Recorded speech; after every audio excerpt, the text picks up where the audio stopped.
श्लो जय श्रीकृष्ण सर्वांना. श्लोक 29. समोहम सर्वभूतेषु न मे द्वेषस्ति न प्रिय. हम अर्थ आहे, मी सर्व प्राणी मात्रात समभावाने व्यापून राहिलो आहे. मला ना कोणी अप्रिय ना प्रिय, परंतु जे भक्त मला प्रेमाने भजतात ते माझ्यात राहतात आणि मीही त्यांच्यात प्रत्यक्ष प्रकट असतो. या श्लोकात भगवंत सर्व प्राणी मात्रात व्यापून आहे. त्याला कोणीही प्रिय वा अथवा अप्रिय नाही, परंतु जे भक्त भगवंताला प्रेमाने भजतात ते भगवंतात राहतात. भक्तीने भगवंताला भजणे म्हणजे भगवंताच्या साकार किंवा निराकार रूपावर श्रद्धा ठेवणे, प्रेमाने त्याचे चिंतन करणे, त्याचे नाम गुण भाव व महिमा लीला चरित्र यांचे श्रवण मनन आणि कीर्तन करणे, त्याला नमस्कार करणे, पत्र पुष्प इत्यादीने त्याची प्रेमपूर्वक पूजा करणे, सर्व कर्म त्याला अर्पण करणे इत्यादी क्रिया भक्तिपूर्वक करणे म्हणजे भगवंताला भजणे होय. अशा भक्तांना भगवंत विसरत नाही. त्यांच्या हृदयामध्ये नित्य भगवंत प्रत्यक्ष दिसू लागतो. 34वा श्लोक. नाही, 30वा. अपि चेतसु दुराचारो भजते मामनन्य भाग साधुरेव समंतव्य सम्यक व्यवसितो हि सहा. जर एखादा अत्यंत दुर्वर्तनी सुद्धा अनन्य भावाने माझा भक्त होऊन मला भजेल तर तो सज्जनच समजावा, कारण तो यथार्थ निश्चयी असतो. अर्थात त्याने ईश्वर भजनासारखे दुसरे काही नाही असा पूर्ण निश्चय केलेला असतो. या श्लोकात एखादा दुराचारी दुर्वर्तनी अनन्य भावाने भगवंतालाच प्रीती करेल तर तो सज्जनच आहे.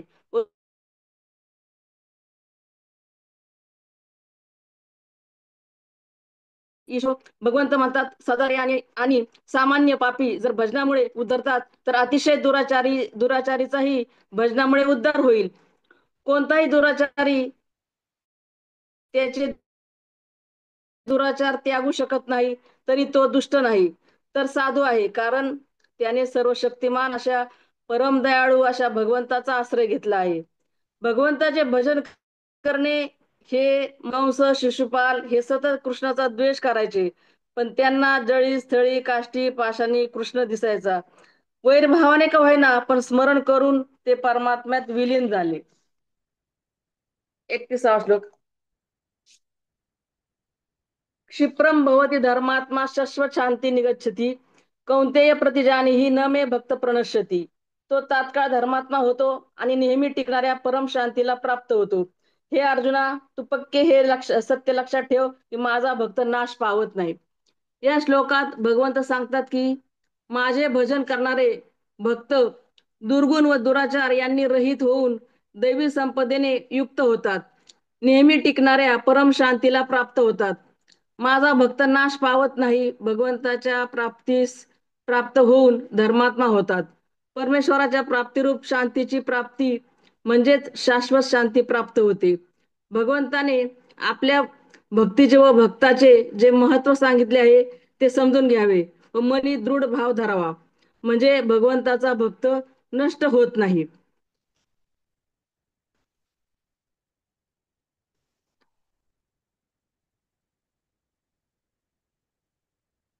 32वा श्लोक.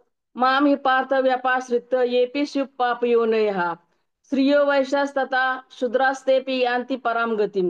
हे अर्जुना, स्त्रिया वैश्य शूद्र तसेच पाप योनी अर्थात चांडालादी कोणीही असो ते सुद्धा मला शरण आले असता परम गतीलाच प्राप्त होतात. या श्लोकात पूर्वजन्मीच्या पापामुळे चांडाळ योनी, स्त्रिया वैश्य शूद्र या कोणत्याही योनीत जन्म झाला तरी असा माझा भक्त मला शरण आला तर त्याला परम गती प्राप्त होते. भगवंताच्या भक्तीसाठी कोणतीही जात लागत नाही, वर्ण लागत नाही, येथे फक्त शुद्ध प्रेम लागते. भक्तामध्ये विद्या जात रूप कुल धन आणि क्रिया इत्यादींना भेद नाही. आपल्या महाराष्ट्रातील संत परंपरेत असे अनेक संत होऊन गेले आहेत व भगवत रूपात विलीन झाले आहेत. संत जनाबाई, संत कानोपात्रा, संत सखुबाई, संत मीराबाई, गोरा कुंभार, सावता माळी, रोहिदास चांभार, सज्जन कसाई, चोखामेळा अशी कितीतरी उदाहरणे आपल्याला सापडतील. त्यांनी आपल्या भगवत भक्तीने भगवंताला आपलेसे केले. संतांना मी का प्रिय आहे, कारण ते भक्तीने मला वश करतात असे भगवंत म्हणतात. व्याध, ध्रुव, गजेंद्र, विदुर, राजा उग्रसेन, कुब्जा, सुदामा यांनी देवाला काय धन दिले? तर नाही, त्यांनी फक्त देवाची भक्ती केली, म्हणून देवाला भक्तिप्रिय आहे. ज्या भगवंताचा भगवंत अंगीकार करतो, तो समाजाने कितीही निंद ठरवला तरी त्याला देव वंद्य करतो. श्री भागवतासारख्या ग्रंथात आजामेळ व पिंगळा वारांगणेची कथा आली आहे. ज्यांच्या नारायणाच्या स्मरणाने ते थोर होऊन बसले, तसेच दरोडेखोर वाल्मिकींची ब्रह्महत्येसारखी पापे केवळ नामभक्तीने नष्ट होऊन ते महर्षी ठरले. म्हणून उच्च नीच हे भक्तीचे प्रमाण नाही, तर भक्तीचा भाव देवाला प्रसन्न करतो. ऐका महिमा आवडीची, बोरे खाय भिल्लटीची, थोर प्रेमाचा भुकेला, हाची दुष्काळ तयाला, अष्टमा सिद्धीला नमनी, क्षीरसागराला, पोहे सुदामदेवाचे, फके मारी कोरडेच, न म्हणे उच्चिष्ट अथवा थोडे, तुका म्हणे भक्ती पुढे. श्रीरामाने भिल्लीन शबरीने प्रेमाने दिलेली उष्टी बोरे खाल्ली. भगवान श्रीकृष्णाने सुदामेने आणलेले कोरडे पोहे आवडीने खाल्ले. देव भक्त भावाचा भुकेला आहे. देवाला असा भक्तीत रममान असणारा भोळा भक्त प्रिय आहे.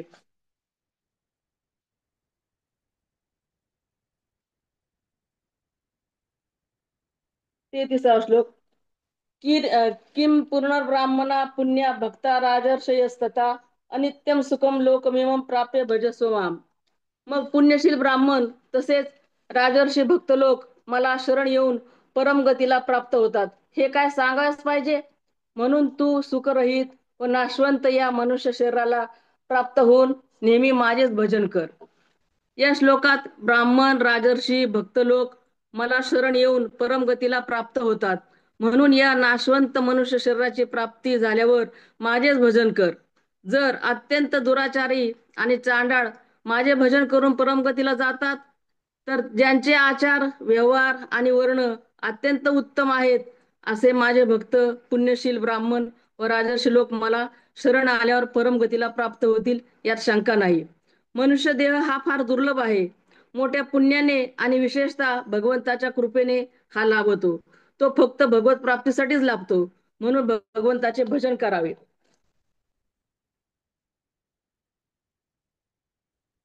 मनमना भव मद भक्तो मध्याजी मान नमस्करू. माझ्यात मन ठेव, माझा भक्त हो, माझी पूजा कर, मला नमस्कार कर. अशा रीतीने आत्म्याला माझ्याशी जोडून मतपरायण होऊन तू मलाच प्राप्त होशील. भगवंत हा सर्व शक्तिमान, सर्वज्ञ, सर्व लोकमहेश्वर, सर्वातीत, सर्वमय, सर्वगुण, सगुण, निर्गुण, निराकार, साकार, सौंदर्य, माधुर्य, वैश्वर्य यांचा समुद्र आणि प्रेम स्वरूपी आहे. अशा प्रकारे भगवंताचे गुण, प्रभाव, तत्व, रहस्य यांचा परिचय झाल्याने जेव्हा साधकाला असा निश्चय वाटू लागतो की एकमात्र भगवंतच आमचा परम प्रेमास्पद आहे. भगवंताचा भक्त होणे म्हणजे काय? भगवंत हाच परम गती आहे. तोच एक मात्र भरता आणि स्वामी आहे. तोच परम आश्रय आणि परम आत्मीय संरक्षक आहे, असे मानून त्याच्यावर अवलंबून राहणे, त्याच्या प्रत्येक विधानामध्ये नेहमी संतुष्ट राहणे, त्याच्या आज्ञेचे अनुकरण करणे, भगवंताचे नाम, रूप, गुण, प्रभाव, लीला इत्यादीचे श्रवण, कीर्तन, स्मरण इत्यादी मध्ये आपले मन व बुद्धी आणि इंद्रिय यांना निमग्न करून ठेवणे आणि भगवंताच्या प्रेमासाठी प्रत्येक कार्य करणे, याचेच नाव भगवंताचा भक्त बनणे होय. भगवंताचे पूजन करणे म्हणजे काय? भगवंताच्या मंदिरामध्ये जाऊन त्याच्या मंगलमय मूर्तीचे यथाविधी पूजन करणे, सोयीप्रमाणे आपल्या घरात इष्टरूप भगवंताची मूर्ती स्थापन करून तिचे विधीपूर्वक श्रद्धेने व प्रेमाने पूजन करणे, आपल्या हृदयामध्ये किंवा अंतरिक्षामध्ये आपल्या समोर भगवंताची मानसिक मूर्ती स्थापन करून तिची मानस पूजा करणे, भगवंताच्या वचनाचा, त्याच्या लीलाभूमीचा आणि चित्र इत्यादीचा आदर सत्कार करणे, त्यांच्या सेवेच्या कार्यामध्ये स्वतःला संलग्न ठेवणे, निष्काम भावनेने यज्ञादीच्या अनुष्ठानाच्या द्वारे भगवंताची पूजा करणे, माता, पिता, ब्राह्मण, साधू, महात्मा आणि गुरुजनांना तसेच इतर सर्व प्राण्यांना भगवंताचे स्वरूप समजून किंवा अंतर्यामी रूपाने भगवंत सर्वांमध्ये व्याप्त आहे असे समजून सर्वांचे यथायोग्य पूजन, आदर सत्कार करणे आणि तन मन धनाने सर्वांना यथायोग्य सुख देण्याचा व सर्वांचे हित खराखुरा साधण्याचा खराखुरा प्रयत्न करणे ही भगवंताची पूजा आहे. ताई, हे झाले इथपर्यंत. आता माझं शेवटचं लिहायचं राहिलं होतं म्हणून मी थोडं वाचून दाखवले बरं का. शेवटचा श्लोक चालेल चालेल, हरकत नाही. एवढंच राहिला होता तर सुरू झाले. बर, आता सारांश का? आता हो, आता सारांश सुरुवातीपासून आहे मग आता. हो, हरकत नाही. हो. एवढं फक्त वाचून दाखवलं मी लिहिते नंतर त्याच्यात. बर. आता सारांश पण आहे. हा. तुम्हाला गुरुपौर्णिमेच्या शुभेच्छा द्यायच्या राहिल्या माझ्याकडून गडबडीमध्ये. नाही, सर्वांना शुभेच्छा. मी म्हणजे तयार नव्हते, मला वाटलं दुसरे घेतील म्हणून मी आपले माझं लिहित बसले होते. हम्म. जाऊ द्या. घ्या आता. 8वा 9वा अध्याय नाही का. आज योग हा. होता तुमचा गुरुपौर्णिमेचा. हा. नाही मी लिहिते 2-3 दिवस झाल्यापासून लिहिते बरं का ताई, त्याच्यामुळे पण थोडं राहिलंच एक काय श्लोकाचं. पाहिजे ताई. एवढं मोठं रजिस्टर दिसतंय छान. हो मोठं आहे, नवीन ड्रेसर आणले मी. मला लिहिल्याशिवाय नाही होत ते, म्हणजे लक्षात राहतं लिहिल्यानंतर. बरोबर. नुसतं वाचणे ते डोक्यावरून जातं सगळं. अध्याय 9वा राजविद्या राजगुह्य योग. हा राजविद्या राजगुह्य योग अध्याय आहे. यात 1 ते 6 अध्याय ज्ञानाचा विषय, 7 ते 10 अध्याय जगाच्या उत्पत्तीचा विषय, 11 ते 15 अध्याय भगवंताच्या अध्याय नाही, तिरस्कार श्लोक करणाऱ्या. श्लोक हा? श्लोक. श्लोक श्लोक का अध्याय? नाही आता श्लोक. श्लोक सारांश काय? सारांश चालले ना. हा. आणि आम्हाला वाटलं 9व्या अध्यायाचे श्लोक इतक्याच ज्ञान इतक्यात असं सांगितलंय काय की? मग ते सुरुवात आहे त्याची, ह्या श्लोकात हे हे सांगितलंय असं. हा. हा. हा, बरोबर. वाचा. वाचा. आणि त्या ताईंनी काल सांगितले ना, आता मग परत मी डबल कशाला श्लोक वाचू. बरोबर बरोबर, तसं नाही तसं नाही, तुम्ही अध्याय हं. म्हणलात ना, आता 1 ते 6 अध्याय म्हणला तर हा श्लोक हा म्हणा. हा, श्लोक म्हणायचं होतं. हा हा हा.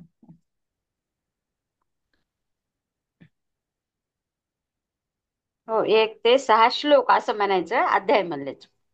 नाही इथं अध्यायच लिहिलेले सुरुवातीला.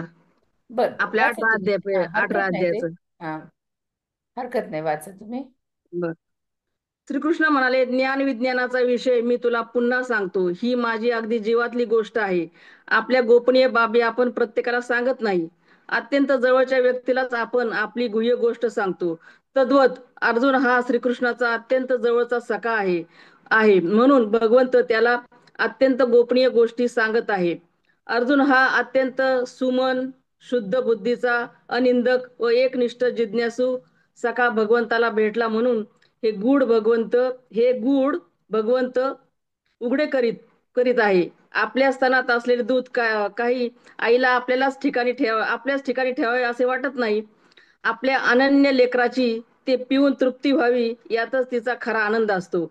अर्जुनाचा दृढ श्रद्धेने ऐकणारा व त्याप्रमाणे आचरण करणारा श्रोता भगवंताला भेटला म्हणून भगवंताला संतोष झाला आहे. हे ज्ञान झाले असता सार व असार आत्मा यांची वेगळी होऊन जन्म मरणातून सुटका होते. हे ज्ञान सर्व ज्ञानात अत्यंत श्रेष्ठ, उत्तम व पवित्र असून ते प्रत्येकाच्या हृदयातच आहे. परंतु गुरुमुखातून त्याचे श्रवण केल्यानंतर त्याचा अनुभव येतो. सडाच्या आत असलेले पवित्र गोड दूध टाकून गोचिड तिच्या सडाच्या त्वचेतील अशुद्ध रक्त जसे पित असतात गायीच्या, त्याप्रमाणे सर्वांच्या हृदयातील सर्व सुखाचा सागर असा मी त्याला टाकून देऊन मूर्ख लोक सुखाच्या आशेने विषयाच्या मागे धावत आहे. हे त्यांचे करणे म्हणजे मृगजळ पाहून तोंडात असलेला अमृताचा घुटका थुंकून टाकण्यासारखे मूर्खपणाचे आहे. एरवी मला पाहण्यासाठी दूर कोठे जाण्याची गरज नाही. मी सर्व ठिकाणी व्याप्तच आहे. तुझे आहे तुझ पाशी तरी तू जागा का चुकलासी. हे सर्व विश्व जरी माझ्या ठिकाणी उत्पन्न झाले असले तरी यात मी नाही हे लक्षात ठेवू. विश्वाच्या उत्पत्तीला कारण माया आहे. माझ्या यथार्थ स्वरूपाचे वर्म न जाणता या अज्ञानी लोकांनी कितीही शास्त्राध्ययन केले तरी ते आंधळ्याच्या हातात मोती देण्यासारखे आहे. आशा, द्वेष, चिंता वगैरे तमोगुणांनी हे लोक ग्रासलेले आहेत. याच्या उलट जे दैवी गुणांनी संपन्न महात्मे असतात त्यांना सर्वत्र माझीच प्रतीती असते. व नवल हे आहे की या अनुभवाला प्राप्त होऊन सुद्धा ते माझी सेवाच करीत राहतात. सतत माझे नाम संकीर्तन करीत विश्वातील पातके नाहीशी करून ते विश्व पुनीत करणे हा त्यांचा कार्यक्रम असतो. कीर्तनद्वारा विश्वातली दुःखे नाहीशी करून त्यांनी ते विश्व मला महासुखाने भरून टाकले. मी या कीर्तनाच्या मेळाव्यात सापडतो. जेथे संकीर्तन असते तेथे हरीचा वास असतो. हरिमुखे म्हणा पुण्याची गणना कोण करी. मला न जाणता कितीही सत्कर्मे केली तरी ती व्यर्थ आहेत. स्वर्गातील सुख कितीही रमणीय व मनोहर दिसत असले तरी पुण्याची पुंजी संपली की पुन्हा दुःखाने भरलेल्या मृत्यू लोकात स्वर्गसुख भोगणाऱ्याची हकालपट्टी होते. स्वर्गाचा आडमार्ग टाकून देऊन जे अनन्य सर्व भावाने मला शरण येतात हेच माझे खरे भक्त. त्यांची योग्यता इतकी मोठी आहे की त्यांची मी सेवा करतो त्यात मला काही सुद्धा लाज वाटत नाही. त्यांचा योगक्षेम सर्व भार वाहतो. अन्य देवतांचे भजन सोडून जे माझीच अनन्य भावाने उपासना करतात त्यांना सायुज्य मोक्ष मिळतो. माझी भक्ती करावयाची म्हणजे काही मी मौल्यवान उपचार करण्याचे संकट नाही, कारण मला स्वतःला काय कमी आहे. परंतु आपले ऐश्वर व वैभव यांच्या बळावर अभिमानाने जे माझ्याकडे लोक येतात, पण येथे श्री शंकराचे तप पुरे पडत नाही. वेदासारख्या जाणीवेचा लाग लागत नाही. देवी लक्ष्मीचे ऐश्वर अपुरे पडते. ते ऐश्वर्याच्या जोरावर मला बांधून आणू अशी आशा कशी करावी. परमार्थात आपणाला तुच्छ लेखून आपले सर्वस्व परमात्म्यावरून ओवाळून टाकले पाहिजे. निस्सीम भक्तिभावाने दिलेले साधे पान हे सुद्धा मला अमृताहून गोड आहे.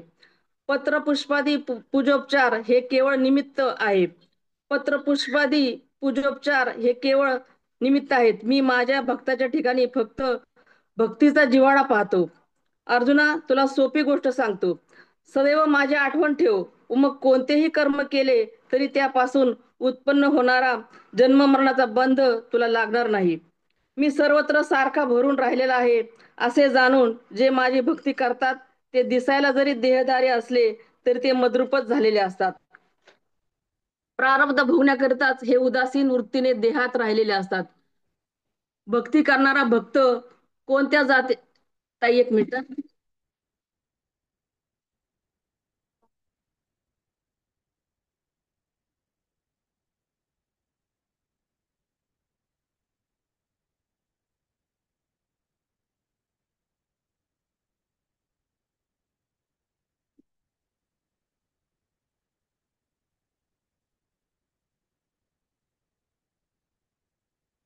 प्रारब्ध भोगण्याकरिताच हे उदासीन वृत्तीने देहात राहिलेले असतात. भक्ती करणारा भक्त कोणत्या जातीचा आहे याविषयी कोणतीही आडकाठी नाही. फार काय, तो पूर्वी जरी पापी दुराचारी असला तरी जर अनुताप होऊन त्याने पुढील आयुष्य माझ्या सेवेत घालविले तर त्याला माझी प्राप्ती निसंशय होते. उलट भक्तीचा जिव्हाळा नसताना पुष्कळ शास्त्र अध्ययन केले व त्याचे कुळ जरी उत्तम असले तरी त्याचा माझ्या ठिकाणी लाग नाही. कुळ जाती वर्ण हे माझ्या ठिकाणी नाहीत. नाले ओढे हा भेद जसा नदीला मिळेपर्यंतच असतो तसे अंत्यज पशु स्त्रिया हा भेद मला मिळेपर्यंतच असतो. मग मला मिळाल्यावर हा भेद राहत नाही. भक्ताचा जन्म वाटेल त्या जातीत झाला तरी भक्ताचा जन्म त्याप्रमाणे माझ्या प्राप्तीसाठी साधनांची कमतरता नाही. भक्तीने व वैऱ्याने तर मी प्राप्त होतोच, पण माझ्या ठिकाणी गोपींच्या प्रमाणे विषय प्रेम ठेवले अथवा कंसाप्रमाणे वैरबुद्धी ठेवली तरी त्यात आडकाठी येत नाही. वैश्य शूद्र स्त्रिया इत्यादिकांना जेथे माझा दरवाजा मोकळा आहे तेथे पुण्यवान ब्राह्मण अथवा राजर्षी यांनी माझी सेवा केली तर मी त्यांना प्राप्त होईल. आपण मानव प्राणी अनित्य व दुःख स्वरूप अशा मृत्यू लोकात जन्मलो आहोत. शेकडो ठिकाणी खिळखिळी झालेली ही आयुष्य नौका आहे. ती केव्हा बुडेल याचा नेम नाही. मृत्यू लोकातील लोक काळजी करत नाही, विषय सुखात दंग आहेत. इहलोकी कल्याण करणारा धर्म त्यासाठी 1 रुपया खर्च करत नाही. ज्यात सर्वस्व हानी आहे ते कोट्यवधी रुपये खर्च करत आहेत. विषय विलासात दंग होणाऱ्या लोभग्रस्त लोकांना या जगात फार मोठा मान आहे. जो दिवस गेला त्यामुळे आपले आयुष्य घटले व मृत्यू जवळ आला याची त्यांना जाणीव नाही. खुशाल आनंदाने बेवश होऊन मरेपर्यंत तृष्णा वाढवित आहेत. तेव्हा मनुष्याने भक्तीच्या मार्गाला लागावे. माझी भक्ती करणे म्हणजे माझ्या ठिकाणी मन लावणे, सर्वत्र मलाच पाहणे, माझेच अनुसंधान ठेवणे. तू असे केलेस म्हणजे शेवटी माझ्या प्रत येऊन अवघाची सुखरूप होशील, असे आपले जीवीचे निजगुज भगवान अर्जुनाला सांगत होते. तर पहिल्या श्लोकामध्ये भगवंत अर्जुनाला अतिशय गोपनीय विज्ञानासहित ज्ञान सांगितले आहे. हे अत्यंत गोपनीय तत्व प्रत्येकाला सांगितले जाऊ शकत नाही. यात भगवंतानी स्वतःचा महिमा वर्णन केला आहे. भगवंत या संपूर्ण जगताचे महाकारण आहे असे दृढतेने मानणे ज्ञान आहे. भगवंताशिवाय दुसरे कोणतेही तत्व नाही असा अनुभव होणे म्हणजे विज्ञान आहे. या ज्ञान विज्ञानाला जाणून घेऊन तू अशुभ असलेल्या संसारापासून मुक्त होशील. हे ज्ञान विज्ञानच राजविद्या राजगुह्य आहे. दुसऱ्या श्लोकामध्ये राजविद्या म्हणजे विज्ञानासहित ज्ञान संपूर्ण विद्यांचा राजा आहे. जे भगवंताचे अनन्य आवडते भक्त असतात त्यांच्या समोर भगवंत स्वतः आपल्याला प्रगट करतात. स्वतः प्रगट करणे ही गोष्ट अत्यंत गोपनीय आहे. पवित्र परमात्म्याचे नाम, रूप, लीला, धाम, स्मरण, कीर्तन, जप, ध्यान इत्यादी सर्व पवित्र आहे. प्राणी मात्राला पवित्र करणारे आहे. कर्मयोग आणि ज्ञानयोग राजविद्या आहे आणि भक्तियोग राजगुह्य आहे.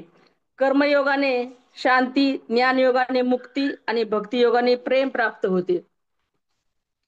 तिसऱ्या श्लोकात मी निराकार परमात्म्याने हे सर्व जग पूर्ण व्यापलेले आहे. संसाराच्या मार्गात केवळ मरणेच मरणे आहे. हे मनुष्य शरीर केवळ परमात्मा प्राप्तीसाठी मिळालेले आहे. भगवंतांनी कृपा करून संपूर्ण कर्म फलाने स्थगित करून मुक्तीची संधी दिली आहे. सर्व सर्व मानवांना भगवत प्राप्तीचा अधिकार मिळालेला आहे. म्हणून सर्व माणसे भगवंताकडे वाटचाल करू शकतात, भगवंताला प्राप्त करू शकतात. आपण सर्व परमात्म्याचे अंश आहोत. संसाराशी आपला संयोग आणि परमात्म्याशी आपला वियोग कधी होऊ शकत नाही. चौथ्या श्लोकात संपूर्ण प्राणी माझ्यात स्थित आहेत. मन, बुद्धी, इंद्रियाने ज्याचे ज्ञान होत असते ते भगवंताचे व्यक्तरूप असते. जे मन, बुद्धी, इंद्रियाचा विषय नाही अर्थात मन इत्यादी ज्यांना जाणून घेऊ शकत नाही ते भगवंताचे भक्तरूप आहेत. संसारात परमात्मा आणि परमात्म्यात संसार आहे. वासुदेव सर्वत्र हीच जीवनमुक्ताची भक्तांची दृष्टी असते. बर्फात असलेल्या पाण्याप्रमाणे संसारात सत्ता आहे. पाचव्या श्लोकामध्ये मी संपूर्ण जगात आणि संपूर्ण जग माझ्यात असूनही संपूर्ण जग माझ्यात नाही आणि मी संपूर्ण जगात नाही. अर्थात मी संसारापासून संपूर्णपणे निर्लिप्त आहे. मी एकच अनेक रूपाने दिसत असतो आणि अनेक रूपाने दिसत असूनही मी एकच आहे. भक्ताच्या समोर जशी काही परिस्थिती येईल, जी काही घटना येईल, मनात जे काही संकल्प विकल्प येतील त्या सर्वात त्याने भगवंताचीच लीला समजली पाहिजे. भगवंतच केव्हा उत्पत्तीची लीला, कधी स्थितीची लीला आणि कधी संहाराची लीला करत असतात. हे सर्व संसार रूपाने तर भगवंताचेच रूप आहे आणि जे परिवर्तन होतील ती सर्व भगवंताचीच लीला आहे. अशा रीतीने भगवान आणि त्यांच्या लीला पाहत भक्ताने नित्य प्रसन्न राहिले पाहिजे. 6व्या श्लोकात ज्याप्रमाणे सर्व ठिकाणी विहरणारा महान वायू आकाशात नित्यच राहत असतो. भगवंत म्हणतात की सर्व प्राणी सरळ रूपाने नित्य निरंतर माझ्यातच स्थित असतात. तिन्ही लोक आणि 14 भुवनात फिरणाऱ्या जीवांची किंचित मात्र भिन्न स्वतंत्र सत्ता नसते. भगवंत म्हणतात की तुम्ही माझ्या ठिकाणी नित्य निरंतर स्थित आहात, तर मग माझ्या प्राप्तीत परिश्रम आणि उशीर कशाला लागेल. संपूर्ण जीव भगवंतातच स्थित राहतात. भगवंतात स्थित राहूनही जीवाच्या शरीराची उत्पत्ती, स्थिती आणि प्रलय यांचा क्रम चालू राहतो. सर्व शरीरे परिवर्तनशील आहेत आणि जीव हा स्वतः अपरिवर्तनशील आहे. सर्व काही भगवंतच आहेत. 7व्या श्लोकात संपूर्ण प्राणी माझेच अंश आहेत आणि नेहमी माझ्यातच स्थित आहेत. हे प्राणी जे काही कर्म करीत असतात त्या कर्माचे फळ मिळून ते वारंवार जन्मत मरत असतात. प्रकृतीचे कार्य रचण्यात भगवंताचा हात असतो, परंतु प्रकृतीचे कार्य नाशाकडे आपोआप जात असते. भगवंताचा अंश असल्याने जीव आपोआप भगवंताकडे जातो. जेव्हा मनुष्य कामना, ममता, आसक्ती करून स्वतः पतनाकडे नाशवान शरीर संसाराचा संबंध मानून न घेतात विवेकाने स्वतःचा उद्धार करून घ्यावा. कामना, ममता, आसक्तीचा त्याग करून केवळ भगवंतालाच प्राप्त करून घ्यावे. उत्पत्ती, स्थिती आणि प्रलय तिन्ही समग्र परमात्म्यापासून होतात. संसाराची उत्पत्तीच नाही तर अभाव आहे. 8व्या श्लोकात प्रकृती परमात्म्याची अनिर्वचनीय, अलौकिक, विलक्षण शक्ती आहे. या शक्तीला परमात्म्यापासून भिन्नही म्हणू शकत नाही आणि अभिन्नही म्हणू शकत नाही. तत्वाच्या दृष्टीने प्रकृती भगवंताशी अभिन्न आहे. परमात्मा प्रकृतीला अधीन करूनच सृष्टीची रचना करत असतात. सृष्टीत जे परिवर्तन होते, उत्पत्ती विनाश होत असतो, तो सर्व प्रकृतीतच होत असतो, भगवंतात नव्हे. 9व्या श्लोकात प्रकृतीला परवश असलेल्या प्राण्यांचे त्यांच्या कर्मानुसार विविध प्रकाराने रचनारूपी जे कर्म आहे त्यात माझी आसक्ती नसते, कारण मी त्यांच्याविषयी उदासीनप्रमाणे राहत असतो. प्राण्यांच्या उत्पन्न होण्याने हर्षित होत नाही, त्यांच्या प्रकृतीत लीन होण्याने खिन्न होत नाही. प्राण्यांच्या रचना करण्याच्या कर्माला मी बांधील नाही. त्या कर्म आणि त्यांच्या फलाशी भगवंताचा संबंध नसतो. भगवंत म्हणतात, जसा मी कर्माविषयी आसक्त नाही, मनुष्याने कर्माविषयी व त्याच्या फलाविषयी आसक्ती ठेवू नये. ठेवली तर सर्व कर्म करूनही तुम्ही त्यापासून बांधले जाणार नाहीत. तुम्ही कर्माविषयी आणि त्यांच्या फलाविषयी आसक्ती ठेवली नाही तर सर्व तुम्हाला दुःख भोगावे लागेल, वारंवार जन्मावे, मरावे लागेल, कारण कर्माचा आरंभ आणि अंत होत असतो. तसेच फलही उत्पन्न होऊन नष्ट होत असते. कर्मफलाच्या इच्छेमुळे मनुष्य बांधला जातो. व्यवहारातही असेच आहे. एखाद्या गोष्टीची अपेक्षा ठेवली तर ती नाही मिळाली तर दुःख भोगावे लागते, कारण अपेक्षा वृक्षाला दुःखाची फळे लागतात. 10व्या श्लोकात भगवंत संसाराची रचना प्रकृतीला अधीन करून करतात. प्रकृती भगवंताकडून सत्ता स्फूर्ती मिळवून संपूर्ण प्राण्यांची रचना करते. अर्थात सर्व परिवर्तन प्रकृतीतच होते, भगवंतात नव्हे. प्रकृती परमात्म्याच्या अधीन राहून संपूर्ण सृष्टीची रचना करते, परंतु जीव मात्र प्रकृतीच्या अधीन होऊन जन्म मरणाच्या चक्रात भ्रमण करीत राहतो. परमात्मा स्वतंत्र आहे, परंतु जीवात्मा सुखाच्या इच्छेमुळे परतंत्र होतो. संपूर्ण जगताची उत्पत्ती, स्थिती आणि प्रलय प्रकृतीपासून होते. 11व्या श्लोकात भगवंत म्हणतात, माझ्या अधीन राहून प्रकृती अनंत ब्रह्मांडाला उत्पन्न आणि लीन करते. भगवंताच्या प्राप्तीसाठी मनुष्य शरीर दिले आहे. या तत्वाची मूर्ख लोक अवहेलना करतात. भगवंतांना न मानता उत्पत्ती विनाशशील पदार्थांनाच सत्य मानून त्यांचा संग्रह करणे आणि भोग भोगणे यात मग्न राहत असतात. हीच माझी अवज्ञा आहे. या श्लोकात भगवंताच्या प्रभावाचे विशेष वर्णन झाले आहे. भगवंतापेक्षा मोठा कोणी ईश्वर नाही. ते सर्वोपरी, परंतु अज्ञानी मनुष्य त्यांना स्वरूपाने जाणत नाही. अलौकिक भगवंतालाही आपल्यासारखेच लौकिक समजतात. भगवान श्रीकृष्ण एक योगी होते. गीतेत भगवंताने ठिकठिकाणी स्वतःला ईश्वर म्हटले आहे. ते योगी आहेत तर ते सत्य बोलतात, आणि जर ते सत्य बोलतात तर ते समग्र ईश्वर आहेत. 12व्या श्लोकात मोघाशा म्हणजे सर्व आशा व्यर्थ असे लोक भगवंताशी विमुख होतात. सांसारिक भोग इच्छितात, स्वर्ग इच्छितात, त्यांच्या सर्व कामना आशा व्यर्थच होतात. भगवंताला विमुख झालेल्या मनुष्याने शास्त्रविरहित कितीही शुभ कर्मे केली, परंतु शेवटी ती व्यर्थच होतात. सकाम भावनेने केलेल्या कर्माचा देखील आरंभ व अंत आहे. मानव साक्षात परमात्म्याचा अंश आहे, सर्व काळ राहणारे आहेत, आणि कर्म व त्याचे फल आदी अंत असणारे आहेत. म्हणून जोपर्यंत परमात्मा प्राप्ती होत नाही तोपर्यंत सकाम कर्म केले, त्याचे फल भोगले, त्यात शेवटी दुःख आणि अशांती आहे. भगवंताला विमुख होऊन संसारातील सर्व ज्ञान मिळवले तरी त्याचे कल्याण होणार नाही, जन्म मरण सुटणार नाही.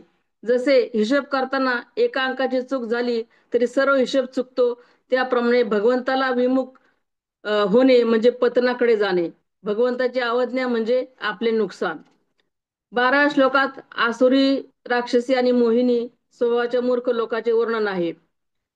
13व्या श्लोकात दैवी प्रकृतीचा आश्रय घेतलेल्या महात्म्यांची विलक्षणता दाखवण्यासाठी येथे पद आहे, तू हे पद आहे. दैवी संपत्तीत देव परमात्म्याचे नाव आहे आणि परमात्म्याची संपत्ती दैवी संपत्ती आहे. परमात्मा सत आहे, म्हणून परमात्म्याची प्राप्ती करून देणारे जितके गुण आहेत आणि आचरण आहेत त्यांच्याबरोबर सत शब्द लागतो. म्हणजे जसे की सद्गुण आणि सदाचार हे सर्व भगवत स्वरूप आहे. हे सर्व भगवंताचे स्वभाव असतात. म्हणून दैवी प्रकृतीचा आश्रय घेणे म्हणजेच भगवंताचा आश्रय घेणे होय. दैवी प्रकृती म्हणजे भगवंताचा स्वभाव. दैवी संपत्तीचे काही गुण आहेत जे यांचा आश्रय घेऊन परमात्म्याकडे वाटचाल करतात, ते आपले कल्याण करून घेतात. भगवंताचे भजन कोणत्याही प्रकारे केले तरी त्यापासून लाभच होतो. यात नवविधा भक्ती येतात. भगवंताला दृढतापूर्वक मानणे हेच भगवंताला जाणणे होय. 14 श्लोकात मनुष्य केवळ भगवंताच्या ठिकाणी नित्य निरंतर राहू शकतो. भगवंताचा अंश असल्याने जीवाचा भगवंताशी अखंड संबंध आहे. भगवंतापासून वेगळे न राहणे व भगवंताच्या संबंधाची विस्मृती होऊ न देणे हेच नित्ययुक्त आहे. ते भक्त प्रेमाने भगवंताच्या नामाचे कीर्तन, नाम, जप, पाठ, नित्यकर्म करतात. भगवंताच्या कथा श्रवण करतात. भगवंताला भक्तिपूर्वक नमस्कार करतात. त्यांच्या ठिकाणी सद्गुण, सदाचार निर्माण होतात. भगवंताचे अनन्य भक्त भगवंताच्या प्रसन्नतेसाठी लौकिक पारमार्थिक क्रिया करतात. भक्ताचे जे काही उच्चारण हे सर्व भगवंताचे कीर्तन आहे. सर्व क्रिया भगवंताची सेवा आहे. 15 श्लोकात ज्ञानयोगी साधक ज्ञान यज्ञाने परमात्म तत्वाला मानून निर्गुण निराकार स्वरूपाची उपासना करतात. कर्मयोगी साधक आपल्या तन, मन, धन इत्यादीने जनता जनार्दनाच्या सेवेमध्ये व्यस्त असतात. भगवत कृपेने त्यांना पूर्णतेची प्राप्ती होते. 16 श्लोकात भगवंत विराट रूपाने अनेक रूपात प्रगट होत असतो. म्हणून सर्व काही भगवंतच भगवंत आहे. भगवंताच्या सर्व व्यापकतेचे वर्णन 16व्या श्लोकापासून 19व्या श्लोकापर्यंत केले आहे. संसाराला सर्व प्रकारे भगवंत धारण करतो. ज्या ज्या योनीप्रमाणे शरीर उत्पन्न करतो, संपूर्ण संसाराचा भरण पोषण करणारा भरता आणि संसाराचा मालक प्रभू भगवंतच आहे. या सर्वांचा साक्षी भगवंत आहे. सर्व जीवांचे नित्य निरंतर स्थान म्हणजे निवास भगवंतच आहे. ज्याचा आश्रय घ्यावा तो शरणागत वत्सल भगवंतच आहे. सर्व प्राण्यांचे हित करणारा सुहृद भगवंतच आहे. संपूर्ण संसार भगवंतापासून उत्पन्न होतो व भगवंतातच लीन होतो. भगवंतच संसाराचे निमित्त, कारण आणि उपादान आहेत. शरीर, इंद्रिय, मन, बुद्धी, प्राण, अहम इत्यादी सर्व काही भगवंतच आहेत. भगवंताच्या प्रभावाला न जाणून घेणारे मूर्ख लोक आसुरी, राक्षसी आणि मोहिनी प्रकृतीचा आश्रय घेऊन माझी अवज्ञा करतात, म्हणून ते पतनाकडे जातात. जे भक्त भगवंताच्या प्रभावाला जाणतात ते भगवंताच्या दैवी गुणांचा आश्रय घेऊन अनन्य भावाने भगवंताची निरनिराळ्या रीतीने उपासना करतात. त्यांना सर्व काही परमात्माच आहे असा यथार्थ अनुभव होतो. 20व्या श्लोकात संसारी माणसे भोगात रमणारी असल्यामुळे वेदात सांगितल्याप्रमाणे सकाम कर्माचे आणि त्यांच्या फलाचे वर्णन ऐकतात. ते स्वर्ग प्राप्तीसाठी वेदात सांगितलेल्या यज्ञाच्या अनुष्ठानास लागतात. त्रैविद्या म्हणजे ऋक, साम आणि यजु या 3 विद्या. यज्ञांचे अनुष्ठान करणाऱ्या आणि वेद मंत्रांनी अभिमंत्रित केलेल्या सोमरस पिणाऱ्या माणसाची पापे नष्ट होतात, म्हणजे पूत पापा. या श्लोकात ज्यांच्या अंतकरणात संसाराची सत्ता आणि महत्ता बसलेली आहे आणि जे भगवंताची अविधीपूर्वक उपासना करणारे आहेत, अशा माणसाच्या उपासनेचे फल नाशवान असते. 21व्या श्लोकात स्वर्ग प्राप्तीची इच्छा धरणारे भगवंताचाही आश्रय घेत नाहीत किंवा भगवत प्राप्ती होणाऱ्या साधनाचाही आश्रय घेत नाहीत. असे लोक वेदात सांगितलेल्या सकाम धर्माचाच आश्रय घेतात, म्हणून त्यांना त्रयी धर्माचे शरण म्हटले आहे. असे सकाम अनुष्ठान करणारे पुण्याच्या बळावर स्वर्गात जातात. पुण्य समाप्त होताच मृत्यू लोकात येतात. असे चक्र चालू राहते. जे त्रयी धर्माचा आश्रय घेतात त्यांना त्यासाठी देवाची प्रार्थना याचना करावी लागते. परंतु जे फक्त भगवंताचा आश्रय घेतात त्यांना आपल्या योगक्षेमासाठी चिंता याचना करावी लागत नाही. ही गोष्ट पुढील श्लोकात भगवंत सांगत आहेत. 22व्या श्लोकात जे भक्त केवळ अनन्य म्हणजे केवळ भगवंतालाच शरण जाणे व त्यांचे चिंतन करणे, त्याची उपासना करणे, त्यांनाच प्राप्त करून घेणे असा त्यांचा दृढ भाव असतो. भगवंताविषयी इतर कोणाविषयी भाव नसतो, कारण भगवंताशिवाय सर्व नाशवान आहे. त्यांच्या मनात भगवंताशिवाय कोणतीही इच्छा नसते, आपल्या जीवन निर्वाहाची इच्छा नसते, म्हणून ते अनन्य आहेत. असे भक्त भगवंताची उपासना करतात. जो अनन्य होऊन भगवंताचे चिंतन करतो, भगवंताच्या प्रसन्नतेसाठी करतो, अशा भक्ताला अप्राप्त वस्तूची प्राप्ती करून देणे म्हणजे योग आणि प्राप्त सामग्रीचे रक्षण करणे क्षेम आहे. अशा भगवंताच्या ठिकाणी नित्य निरंतर मन असलेल्या भक्तांचा योगक्षेम भगवंत स्वतः चालवतात. योग म्हणजे भगवंताचा संबंध व क्षेम म्हणजे जीवाचे कल्याण. भक्ताला भगवंताच्या सेवेत आनंद येतो, तसेच भगवंतालाही भक्ताच्या सेवेत आनंद येतो. सुदामा, द्रौपदी, शबरी अशी कितीतरी अनन्य भक्तांची उदाहरणे देता येतील. 23व्या श्लोकात इतर देवतांचे पूजन करणारे नित्य निरंतर देवाच्या सेवेपूजेतच व्यस्त असतात. असे इतर देवांचे पूजन करणारे भगवंताचे पूजन करत असतात. अशा आशयाचा श्लोक 7व्या अध्यायात 20व्या क्रमांकावर आहे. आपल्या उपासनेमध्ये भगवत बुद्धी असावी. कोणत्याही देवांना उपास्य मानून त्यांची पूजा केली गेली तर ते पूजन होईल. त्याचे फल त्या देवतामार्फत भगवंतच देईल. अशा पूजकाला लाभ त्याच्या भावनेनुसारच होईल. जर मनुष्यात कामना नसेल आणि सर्वात भगवत बुद्धी असेल तर त्याने कोणाचीही उपासना केली तरी उपासना भगवंताची आहे. निष्काम भाव आणि भगवत बुद्धी झाली तर पूजन अविधीपूर्वक राहणार नाही, तर ते पूजन भगवंताचेच होईल. 24व्या श्लोकात कोणी कोणी दीन रोग्याची सेवा करतो, कोणी प्राण्याची सेवा करतो, पक्षाची सेवा करतो, गायीची सेवा, भुकेल्याची भूक, तहानल्याची तहान, या सर्व रूपात भगवंताची सेवा होत असते. एक कथा आहे. नामदेव महाराज तीर्थयात्रेला जाताना एका झाडाखाली स्वयंपाक करत असताना एका कुत्र्याने त्यांची केलेली भाकरी पळवली. तेव्हा नामदेव महाराज त्यांच्या मागे तुपाचे पात्र घेऊन धावत म्हणाले, भगवंता, तुम्हालाच नैवेद्य दाखवायचा होता, पण तुम्ही कोरडी भाकरी घेऊन का बरं पळता? भाकरीला थोडे तूप लावून द्या. असे नामदेवांनी म्हणताच कुत्र्यातून भगवंत प्रगट झाले.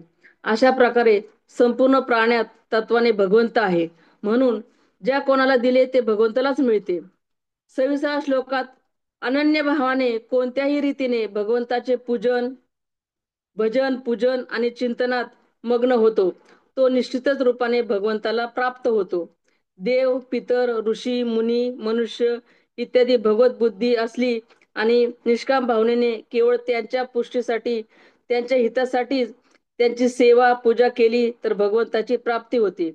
या संपूर्ण क्रिया भगवंताला अर्पण करण्याने सर्व प्रकारे भगवंताचे पूजन होते. निष्काम भाव आणि भगवत बुद्धी झाल्यामुळे कोणती निषिद्ध क्रिया होऊ शकत नाही, कारण कामनेमुळेच निषिद्ध क्रिया होत असते. सर्व काही भगवंताचेच रूप आहे, परंतु जो भगवंताला दुसऱ्या कोणत्याही स्वतंत्र सत्तेला मानतो त्याचा उद्धार होत नाही. तो उच्च लोकात गेला तरी त्याला संसारात परत यावेच लागते.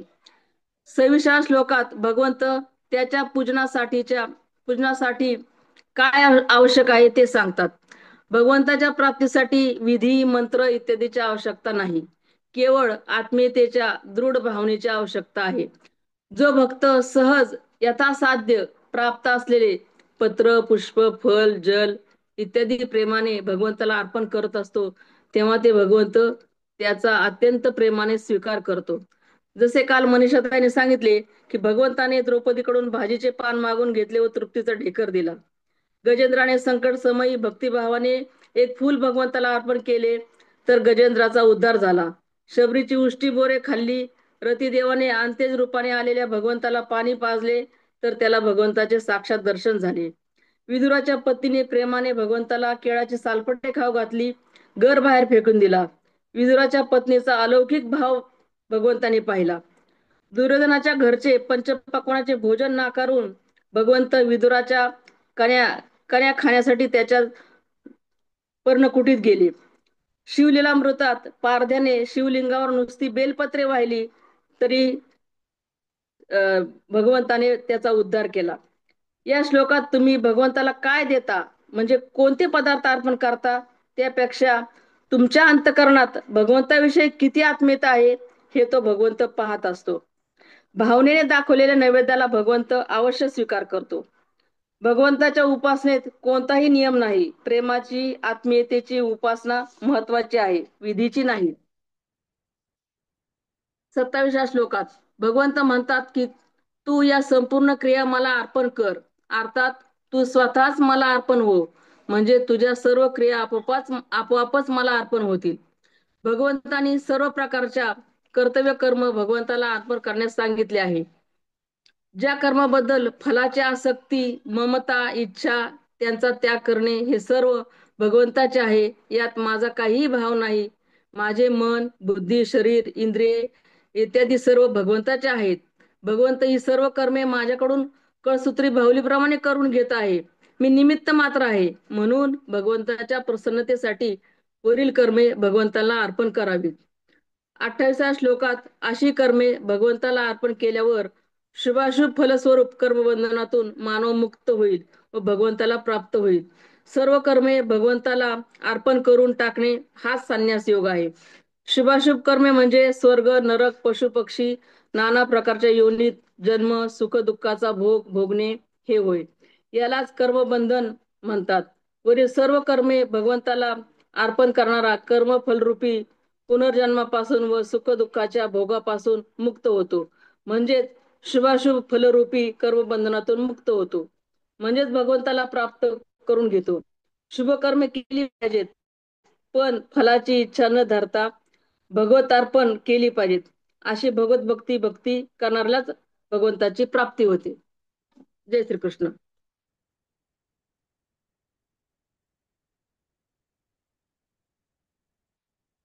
हॅलो ताई.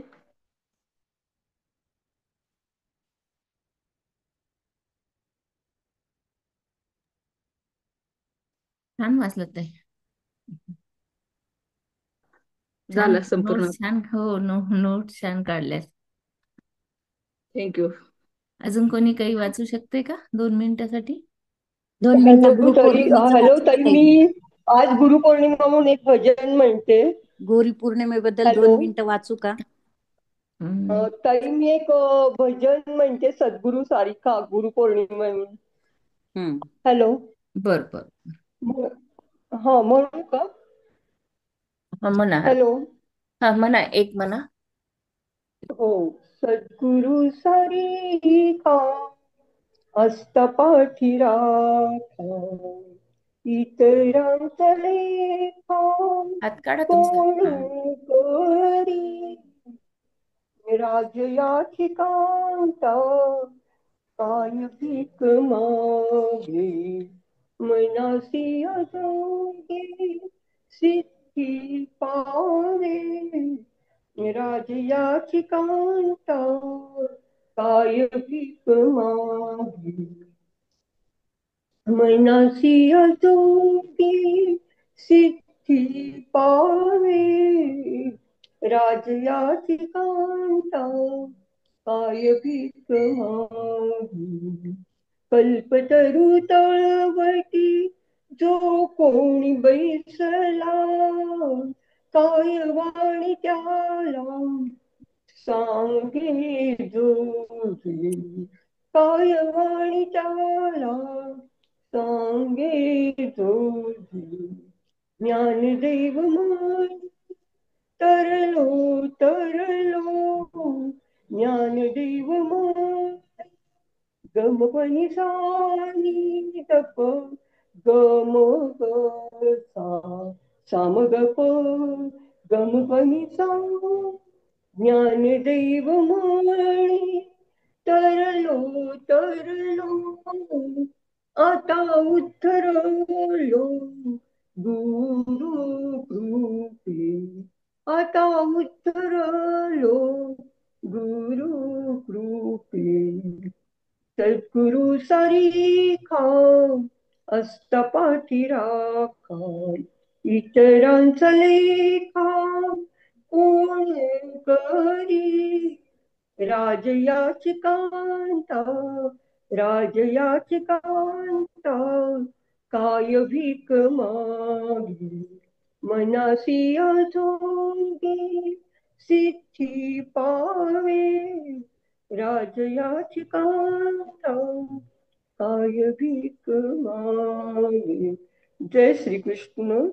ताई, तुम्हाला गुरुपौर्णिमेच्या खूप खूप शुभेच्छा आणि सर्वांना सुद्धा सगळ्यांना नमस्कार. सर्वांना गुरुपौर्णिमेच्या खूप खूप शुभेच्छा.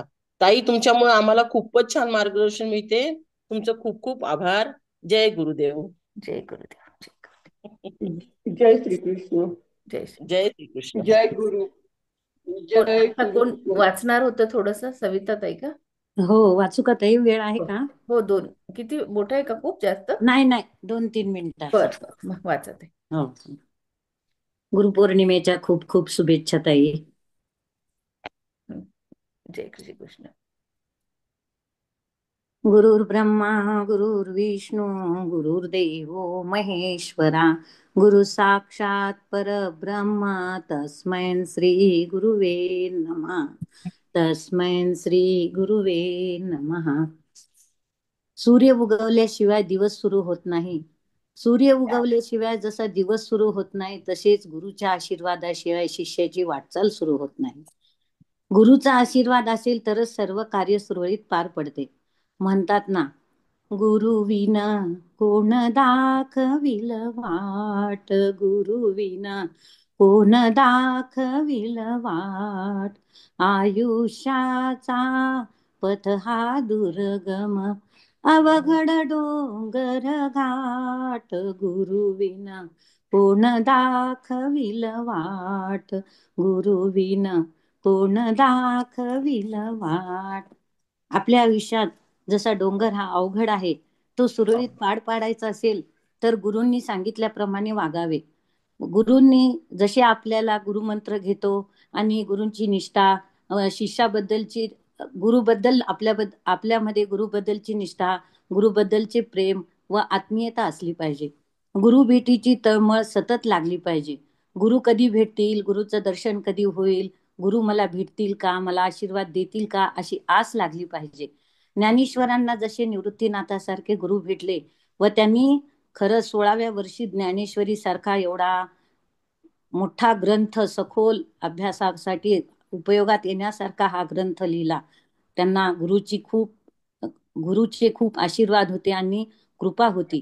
तेव्हा त्यांना त्यांच्याकडून हे कार्य घडले. गुरुशी कसे वागले पाहिजे, गुरु आयुष्यात आपली वाटचाल कशी झाली पाहिजे, हे सर्व काही ज्ञान त्या ज्ञानेश्वरीमध्ये समावलेले आहे. श्रीकृष्णाने अर्जुनाला गीता सांगितली व अर्जुनाने ती आत्मसात केली व तीच गीता सामान्य लोकांना समजावी म्हणून माऊलींनी ती मराठीत समजून सांगितली. अवघ्या 16व्या वर्षी एवढे ज्ञान प्राप्त झाले. त्यांना गुरुचा आशीर्वाद आणि कृपा होती, त्यामुळेच त्यांच्याकडून हे कार्य घडू शकले. गुरु चांगला भेटला की शिष्यही चांगला घडतो. नाहीतर आजकाल खूप गुरु भेटतात, पण ज्ञानमार्ग समजून सांगणारे फार कमी असतात. आपलं जीवन फलद्रूप होण्यासाठी ज्ञान मार्गाची गरज असते. तेव्हा कालच्या वाचनामध्ये सुदामाचे, शबरीचे वर्णन आलेलेच आहे. किती निष्ठा, किती प्रेम होते त्यांना त्यामुळेच त्यांना भगवत प्राप्ती प्राप्त झाली. मी व माझं सोडून दिलं पाहिजे. सर्व काही व्यवस्थित आहे, सर्व काही भगवंत पार पाडतोय, सर्व काही भगवंताचीच कृपा आहे म्हणून हे घडते, हे असं आपण जाणलं तर फार सोपं जाते. तेव्हा असेच कीर्तनात महाराज सांगतात की आपण तनमन धनाने अर्पण करून भक्ती केली पाहिजे व कृष्णार्पण म्हणून सोडून दिले पाहिजे. तेव्हा या एका आजीने असंच ऐकते आणि तिला कृष्णार्पण हे शब्द लक्षात राहतो. आजीबाई काही झालं की श्रीकृष्णार्पण, काही झालं की श्रीकृष्णार्पण म्हणायच्या. चालता, बोलता, उठता, बसता, कोणी काही बोलायला की सुनबाई भांडू लागली तरी, काही असले तरी त्या श्रीकृष्णार्पण मस्त म्हणायच्या. तेव्हा एकदा भगवंतांची तळमळ तिच्या मनात आली आणि भगवंतही तिची धाव ऐकून त्यांची धाव, भगवंतावर तिचं प्रेम आणि निष्ठा ही इतकी दृढ झाली की ती काही झालं तरी कृष्णार्पण म्हणताय. तेव्हा तिला एकाने असं मारण्याचा प्रयत्न केला. तो घाव सुद्धा श्रीकृष्ण आपल्यावर घेतात. तिला मारल्यानंतर ती म्हणते की श्रीकृष्णार्पण मस्तू. तेव्हा तो घाव तिला लागत नाही, कृष्णाला लागतो. असे भक्त होऊन जातात. हा भक्तिभाव म्हणजे खरंच भगवंताविषयीची निष्ठा आणि प्रेम त्यामुळेच असते. कोणतीही गोष्ट जिद्दीने व चिकाटीने केली पाहिजे. आपल्याला चांगले ज्ञान प्राप्त होण्यासाठी विकल्पाची भावना आली नाही पाहिजे. विकल्प आला की कुठलीच गोष्ट चांगली पार पाडत नाही. तेव्हा गुरुची शिकवण आत्मसात केली पाहिजे. दासबोधामध्ये सुद्धा पूर्ण एक समास आहे. गुरुची शिकवण आणि शिष्याचे गुण असे एकमेकाबद्दल सांगणारे समास आहेत. दासबोधाचा अभ्यास पुष्कळ जण करतात आणि त्याच्यात पण गुरु शिष्याचं खूप काही दिलेलं आहे. गुरु परमार्थ साधायचा असेल तर गुरुची आशीर्वाद पाहिजे आणि गुरुबद्दलची निष्ठा हे जडलीच पाहिजे. परमार्थ गुरु त्यांच्याकडून करून घेतात आणि सरळ मार्गाला लावतात. एकनाथ महाराजांना जनार्दन स्वामी पाहिल्यावर जसे धन्य वाटले तसे समर्थांना सुद्धा कल्याण स्वामीला पाहिल्यावर परमार्थाचे सार्थक झाले असे वाटले. अशी गुरु शिष्याची जोडी झाली पाहिजे. परमार्थ साधना एक समग्र जीवन पद्धतीच आहे. सत्संग, सत्कर्म व स्वधर्म हे बहिरंग, तर साधना, सद्वासना व सदुपासना हे अंतरंग आहेत. हे दोन्ही अंगे जिथे विकास पावतात तेथे आत्मज्ञानाची प्राप्ती झाल्याशिवाय राहत नाही. शिष्टा हा निष्ठावंत व पवित्र आचरणाचा व शुचिस्मंत असावा, ज्याच्या हातून कुठलेच पाप घडवू नये, जो नीतिमर्यादा पाळणारा असला पाहिजे, असे नाना लक्षणे समर्थांनी सांगितलेली आहेत. काही वाईट विचार मनात येऊन गुरुबद्दल श्रद्धा कमी करून ते त्यांचा आधार सोडतात. ते संसारात बुडल्याखेरीज राहत नाही. त्यांना सुखदुःखाच्या झटापटीत वाईट विचार मनात आणून ते कुठल्या ना कुठल्या खालच्या थराला पोहोचतात हे सांगणेही कठीण असते. तेव्हा त्याच्या गुरुवर दृढ विश्वास असतो तो खरा सत्शिष्य समजला जातो. दृढ घट्ट आणि पक्की व निश्चल श्रद्धा ही खरी मानवी जीवनाची सर्वात मोठी शक्ती आहे आणि एक गुरुकिल्लीच म्हणायला हरकत नाही. अशी श्रद्धा उपजली की आत्मज्ञानाची उषा उजळली असे समजण्यास हरकत नाही. गुरु म्हणजे हा खरा आपल्या आयुष्यातला महत्वाचा आधार आहे. गुरुचा आधार असेल तर सर्व काही पार पडते. गुरु हा संत कुळीचा राजा, गुरु हा प्राण विसावा माझा, गुरुविन नाही तुझा देव पहा त्रिलोकी. गुरु सुखाचा सागर, गुरु दुःखाचा आगर, गुरु धैर्याचा डोंगर कदा काळी डळमळेना. गुरु साधकाची साय, गुरु भक्ता लागी माय, गुरु कामधेनु गाय भक्ता घरी दुभत असे. गुरु घाली ज्ञानांजन, गुरु दाखवी निजधन, गुरु सभाग्य देऊन स्वात्मबोधे नांदवी. गुरु वैराग्याचे मूळ, गुरु परमात्मा केवळ, गुरु सोडवी तात्काळ गाठलिंग देहाचे. गुरु भक्तीचे मंडन, गुरु दृष्टाचे दंडन, गुरु करीतसे खंडन नाना परी पापाचे. काया काशी उपदेशी तारक मंत्र हा आम्हाशी, बाप रुक्मा देवी वरशी ध्यान मानसे अखंड. गुरु हा संत कुळीचा राजा, गुरु हा प्राण विसावा माझा. जय श्री कृष्ण. जय श्री. चांगलंय. खूप सुंदर. खूपच छान, एकदम मस्त. तुम्ही स्वतः लिहिलं? सविताताई तुम्ही स्वतः लिहिलं? हो ताई, स्वतः लिहिलं. खूप छान लिहिलं ताई. स्वतः लिहिलं मी. दासबोधाच्या पत्रव्यवहाराच्या परीक्षा दिलेल्या आहेत ताई. हो ना. हा हा. खरंच छान लिहिलं अगदी. आणि हस्तलिखित ज्ञानेश्वरी, गीता, दासबोध सगळं हस्तलिखित लिहिलंय. झालेला आहे. खरंच करून एक घेतोय परमेश्वर. हो खरंच हा आहे. एक अजून नवीन उपक्रम दिलाय मागा आपल्याला परमेश्वराने, तो खरंच आहे. साध्य करून घ्यावा अशी इच्छा आहे. बरोबर. नाही खरंच छान आहे अगदी. छान आहे. चालेल. थांबायचं आपण इथं आता? हो ताई, खूपच छान चालेल. सांगितलं. थांबूया. खूपच छान सांगितलं गुरुबद्दल. हो खरंच धन्यवाद ताई, धन्यवाद. चालेल. कालचं पण छान होतं. हो हो. ते कोणतं तत्वज्ञान आहे का ते? काय आहे पुस्तकाचं नाव? कालचं तत्वज्ञान होतं ताई. आजचं मी दासबोधातलं थोडं असं नेहमीच्या भजनातलं थोडं काढलं नाही, होतं. नाही. कालच्या पुस्तकातलं चांगलं होतं असं म्हणजे. हा, कालचं पुस्तकातलंच होतं तत्व विवेचनी मधलं. हा, तत्वविवेचनी. आणि मोठा ग्रंथ आहे का? हो, मोठा ग्रंथ आहे. आपला मोठा ग्रंथ ज्ञानेश्वरी आहे ते. सारखा आहे ताई. हा, हा. चालेल. एवढा मग आता साधी थांबायचंय समजून. का? अजून एखादं गाणं कोणी म्हणणार आहे? एक गाणं म्हणू शकता, मग आपण थांबूयात वाटलंच. कोणाला म्हणायचं का एखादं गाणं? सद्गुरूचं एकच 15 सेकंदाचं फक्त सद्गुरूच्या महिम्याचं गाणं आहे की माझ्या सद्गुरूचा आघात महिमा, म्हणू का? बर, म्हणा ते आणि मग थांबूयात आपण. माझ्या सद्गुरूचा आघात महिमा, कैसा शके दीन मी, वर्णायातिशेषजेष्ठ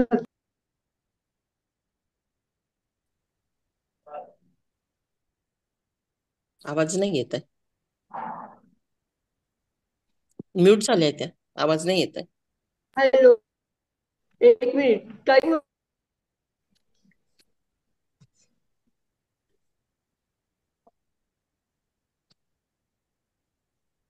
ताईंचा आवाज गेलाय, आपण थांबूया तिथेच. उद्या हो परत हो, भेटूया. आवाज चालेल. येतोय का ताई? आवाज येत नाही नाही, आवाज येत. हॅलो, हा, आवाज येत नाहीये. आला का आवाज? नुसतं म्हणते, व्हिडिओ नको. आवाज येतोय ना? हा, म्हणा म्हणा, हरकत नाही. माझ्या सद्गुरूचा अगाध महिमा कैसा शके दीन मी. वर्णाया श्रुतिशेष जेथ थकले तेथे मती मंद मी. पाहोनी निरपेक्ष प्रेम इतुके लोटे सदा निरही. ओवाळून तयावरी अमुच्या प्राणासी टाकू आम्ही. ज्यांनी देऊनी बीज मंत्र मजला संसारी या तारिले. मोक्षाची मज जाण वाट बरवी दाऊनिया सोडिले. जन्माची सगळी मुळी खणुनिया दुरावली ती पहा. ऐसा सद्गुरु राज मी नमितसे आता असो लोभ हा. आता असो लोभ हा. राजाधिराज सद्गुरुनाथ महाराज की जय. जय श्री कृष्ण. जय श्री कृष्ण. जय श्री जय कृष्ण. श्री कृष्ण. जय श्री कृष्ण. थांबूयात जय आपण गुरुदेव. इथेच. चालेल. प्रार्थना राहिली.